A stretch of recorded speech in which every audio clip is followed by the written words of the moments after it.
आज हम पढ़ेंगे कक्षा 8 विषय हिंदी वसंत भाग 3 पाठ 18 टोपी भाग 2। चाबुक था बड़ा उम्दा और लचकदार, किसी घुड़सवार के हाथ से छूटकर गिर गया होगा। चाबुक हाथ लगते ही वह बावरा चीखने लगा, चाबुक तो मिल गया, बाकी बचा 3 घोड़ा लगाम जीन। अब ये तीनों तो रास्ते में पड़े मिलने से रहे। सब काम धंधा छोड़ वह बावरा ताउम्र यह रटता रहा, बाकी बचा 3 घोड़ा लगाम जीन। घबरा उसे समझाते हुए बोला, इस रूई के फाहे से लेकर टोपी तक का सफर तुझे कुछ अता पता है? बस देखते जाओ अब कैसे बनती है टोपी। अब इसमें आए कठिन शब्द है। बड़ा उम्दा यानी बहुत अच्छा, लचकदार यानी लचीला, बावरा यानी पागल, ताउम्र यानी सारी उम्र। नर गोरैया आगे की कहानी सुनाता हुआ कहता है कि वह कोड़ा बहुत ही अच्छा और लचीला था। शायद वह किसी घुड़सवार के हाथ से छूटकर गिर गया था। कोड़ा हाथ लगते ही वह पागल दीवाना भी मादा गोरैया की तरह ही चीखने लगा कि कोड़ा तो मिल गया, बाकी 3 चीजें घोड़ा लगाम और जीन बच गई। अब ये तीनों चीजें उसे कोड़े की तरह रास्ते में पड़े हुए तो मिलने वाली नहीं थे। तो वह पागल दीवाना अपना सारा काम धंधा छोड़ कर पूरी जिंदगी बस यही दोहराता रहा कि बाकी 3 चीजें घोड़ा लगाम और जीन बच गए। नर गोरैया असल में मादा गोरैया को यह समझाना चाहता था कि वह टोपी पाने की अपनी फालतू जिद छोड़ दे, क्योंकि वह सारी उम्र भी टोपी नहीं पा सकेगी।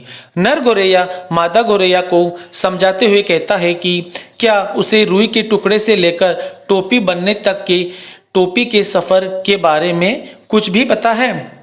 इसका जवाब देते हुए मादा गोरैया बड़े आत्मविश्वास के साथ कहती है कि वह बस अब यह देखता जाए कि अब टोपी कैसे बनती है। गवरिया रुई का फाहा लिए एक धुनिया के पास चली गई और बड़े मनोहार से बोली, धुनिया भैया इस रुई के फाहे को धुन दो। दुनिया बेचारा बूढ़ा था, जाड़े का मौसम था, उसके तन पर वर्षों पुरानी तार तार हो चुकी एक मिर्जई पड़ी हुई थी। वह कांपते हुए बोला, तू जाती है कि नहीं? देखती नहीं, अभी मुझे राजा जी के लिए रजाई बनानी है। एक तो यहाँ का राजा ऐसा है जो चाम का दाम चलता है, ऊपर से तू आ गई फोकट की रुई धुनवाने। अब इसमें एक कठिन शब्द है, मनोहार यानी मनाना, जाड़े यानी सर्दी, तन यानी त्वचा, पुरानी तार तार यानी फटी, मिर्जई यानी कपड़ा, चाम का दाम अपना हुक्म चलाना, फोकट यानी मुफ्त। लेखक कहते हैं कि मादा गोरैया बड़े उत्साह के साथ रुई का टुकड़ा लिए एक दुनिया के पास चली गई और उसे बड़े प्यार से मनाते हुए बोली कि दुनिया भैया इस रुई के टुकड़े को पीट कर मुलायम कर दो।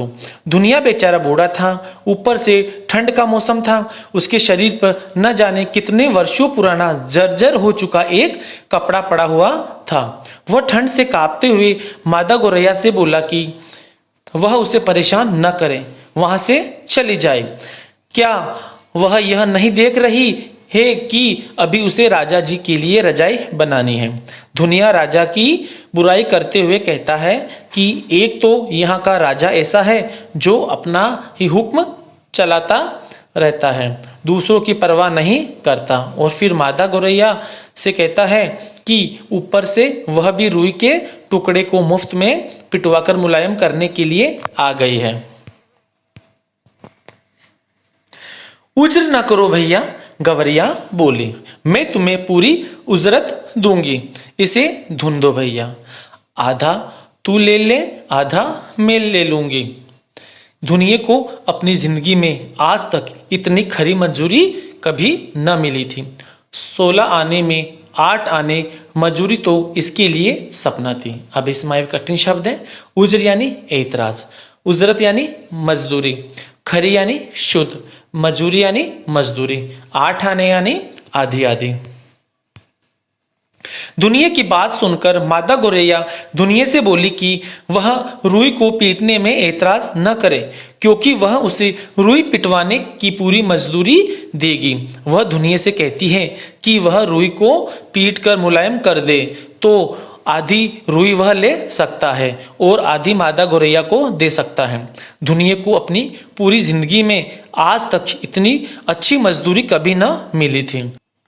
16 आने में 8 आने यानी आधी मजदूरी तो इसके लिए किसी सपने से कम नहीं थी। वह झट से तैयार हो गया।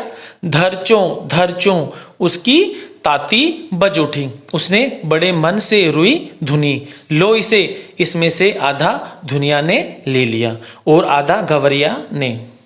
अब इसमें एक कठिन शब्द है झट यानी तुरंत। उसकी ताती यानी कपड़ा बुनने वाला औजार।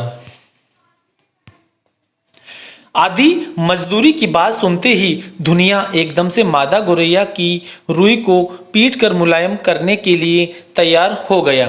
धरचों की आवाज के साथ ही उसका रुई पीटने का यंत्र शुरू हो गया।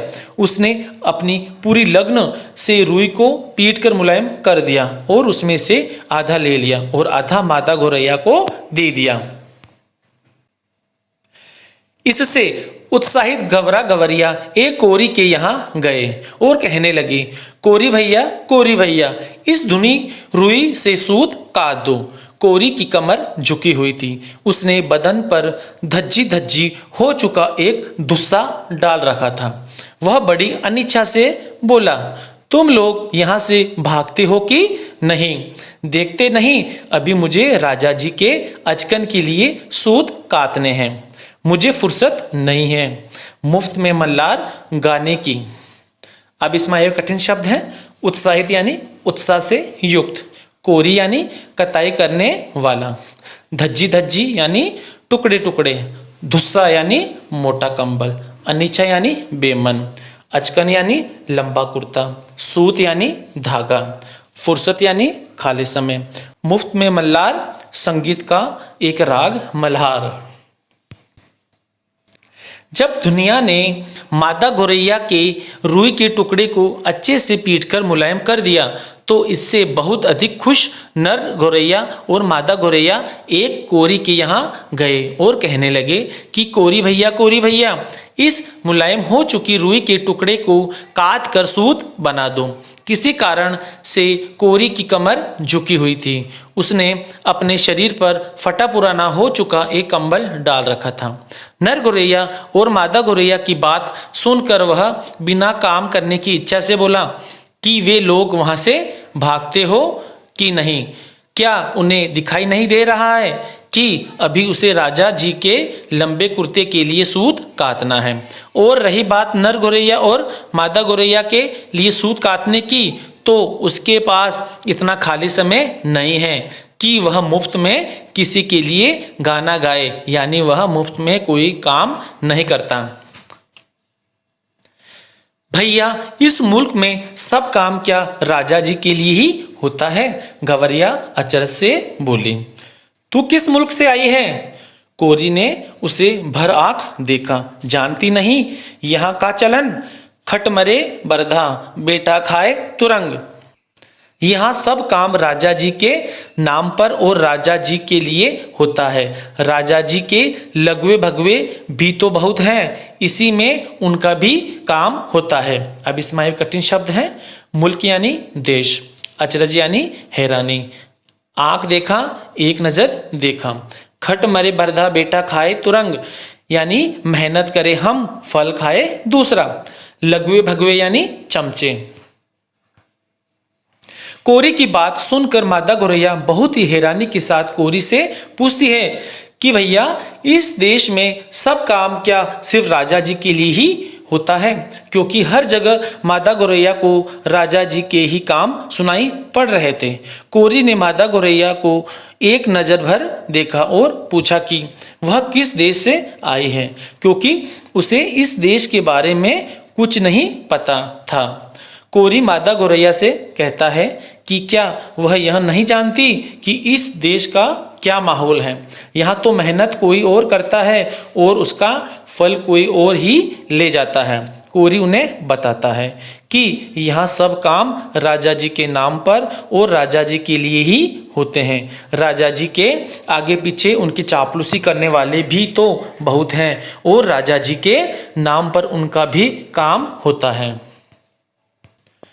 मुकरो मत भैया, हम तुम्हें माकूल मुआवजा देंगे, गवरिया बोल पड़ी। इसे काट दो, आधा तुम ले लो, आधा मैं ले लूंगी। कोरी भी तैयार हो गया। इतनी वाजिब मजदूरी पर काम न करना मूर्खता होती। तन तन करके उसकी तकली चरखी ताता थैया करने लगी।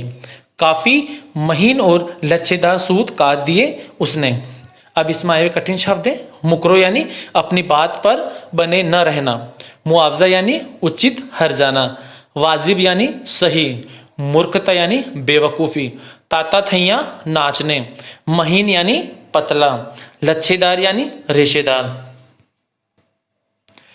कोरी को मनाते हुए नर गोरैया और मादा गोरैया बोले कि कोरी भैया तुम कृपया इनकार मत करो, वे उसे उसका पूरा उचित हर्जाना देंगे।